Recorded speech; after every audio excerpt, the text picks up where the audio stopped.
ഇതാണ് ആഞ്ഞിലിച്ചക്ക.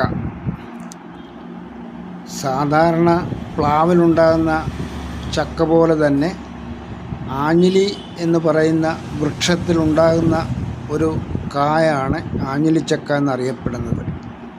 കാഴ്ചയിൽ മറ്റ് ചക്കയേക്കാൾ വളരെ ചെറുതാണെങ്കിലും ഇതിൻ്റെ അകത്തെ ചുളയെല്ലാം നല്ല ടേസ്റ്റുള്ള സാധനമാണ്.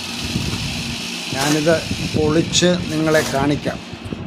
ഇതിൻ്റെ അകത്തെ സംഗതി എങ്ങനെയാണെന്ന് പൊളിച്ച് കാണിക്കാം. നോക്കൂ, ഇതിൻ്റെ അകത്തെ ചുള മണി പോലുള്ള ചുള നിങ്ങൾക്ക് കാണാവുന്നതാണ്. ഇതിൻ്റെ കളർ മുതൽ വളരെ ടേസ്റ്റി ആയിട്ടുള്ളതാണ്. ഇതിൻ്റെ അകത്ത് കുരുവുണ്ട്. പുറത്തെ ആ മാംസം നമ്മൾ നുണഞ്ഞിറക്കിയതിന് ശേഷം ആ കുരു കളയാവുന്നതാണ്. ഇതാണ്